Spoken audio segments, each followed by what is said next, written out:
Hi friends, today's story is from Knowledge 3, Lesson 3, called Mount Olympus Part 2. Before we begin our story, I'm going to introduce our vocabulary words.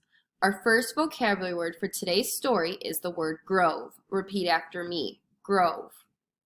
A grove is a group of trees growing or planted near one another. Our next vocabulary word is the word mission. Say mission. A mission is a special job or task. And our third vocabulary word is spectacle. Say spectacle. A spectacle is an eye-catching or amazing sight.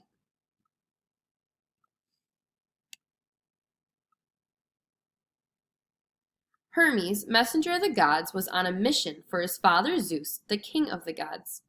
Zeus was calling the most powerful gods back to the palace at the very top of Mount Olympus. Already, Hermes had passed along Zeus's message to Apollo, the handsome god of music, poetry, and light, and to Apollo's sister, the huntress Artemis. Hermes had also carried the message to Zeus's brother, the mighty Poseidon, god of the sea. Hermes' task was not yet done, and he had to hover above Greece, looking and listening for the signs that would lead him to the next god he wished to find. This did not take long. In the distance, Hermes saw flashes of light from earth beneath him. Flying in that direction, he soon heard screams and angry shouts. And now he could see below him were two armies engaged in battle. The lights Hermes had seen were flashes of sunlight reflecting off their armor and weapons. The soldiers of one army were pushing back the soldiers of another army, which had now began to panic and run. Perched on a cloud high above the battle and clearly excited by the spectacle below, stood Ares, the god of war. Dressed in all red, tall and strong he stood, and his smile grew broader as Hermes landed beside him. "Hail, brother," said Ares, for he was also the son of Zeus. Pointing down, he asked, "Isn't it glorious? Here are humans at their best and worst, some displaying heroic courage and others cowardly fear." He pointed, and a beam of light shone on one of the desperate soldiers. "I've been watching that fellow there," said Ares. "See how he seeks to bring his fellow soldiers together to win the battle?" Hermes had never understood his brother's attraction to battle, but it would not do to say so. Hermes thought to himself, "It seems to me that the best elements of humans are love, loyalty, and learning, not fighting." To Ares he just said, "Zeus summons us all to Mount Olympus."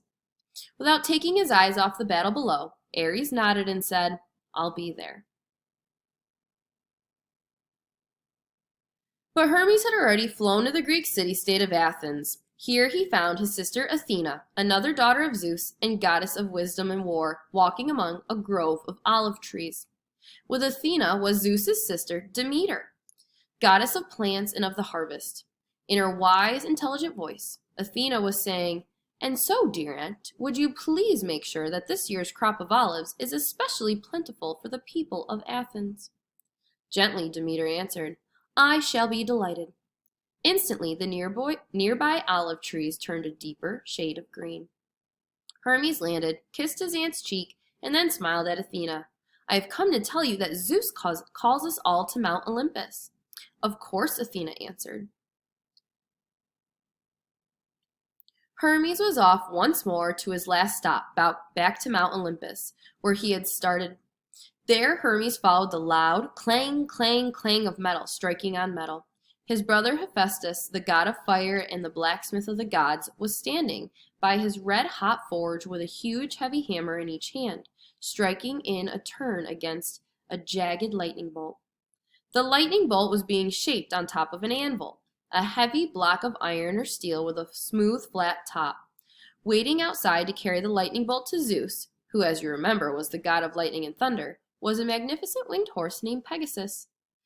Hephaestus did not even notice Hermes until the messenger god called out loudly enough to be heard over the hammer strikes, "Greetings, brother!" Hephaestus stopped hammering and, wiping the sweat from his brow, looked over at Hermes. The two gods, though brothers, appeared to be opposites. Hephaestus was huge and muscular in his upper body, but slow-moving due to an injury that had left his legs badly damaged. Hermes was slender and so smooth that he seemed almost to dance in all of his movements. Hephaestus' face broke out into a big grin when he saw the messenger god. "Brother, where have you been while I have been tied down here at my forge?" he asked his brother. "Practically everywhere," Hermes answered. "Zeus has sent me to summon everyone to the great hall." By everyone, Hermes meant the main gods, of whom he himself was one. In fact, there was only one left to contact.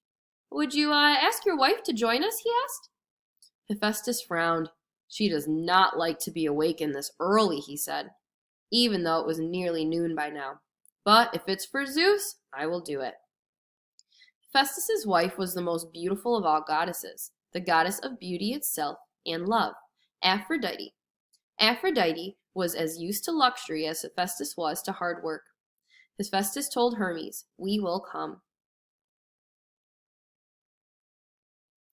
Finally, all the gods and goddesses had gathered. Aphrodite told Athena in a laughing voice, "I'm sorry I look like such a mess, but Hephaestus said I had to hurry." Athena smiled to herself, for as always, Aphrodite was absolutely stunning. Athena had no chance to reply, for now the king and queen of them all, Zeus and Hera, entered. Hera was the goddess of feminine power and women's lives. She knew why Zeus had summoned them all. The family of the Olympian gods was about to welcome a new member. Zeus raised a hand for silence, smiled, and announced, "Today is a special day. Today we invite to join us here on Mount Olympus a new god, the youngest of us all. Humans will worship him as they have worshipped the rest of us." Zeus continued, "Welcome among us, Dionysus, god of wine, pleasure, and theater." Suddenly there appeared a handsome fellow with laughing eyes, a lazy smile, and a dark curly hair. Dionysus spoke in light, easy tone. "I am honored. I shall teach humans to make wine and raise cups of it in praise of us all, and they shall dedicate their finest plays to the gods and goddesses. In these ways, I hope to provide pleasure to humans and honor to us all." And so it was that Dionysus joined the household of the gods and goddesses atop of Mount Olympus, completing what is known as the 12 Olympians and gods.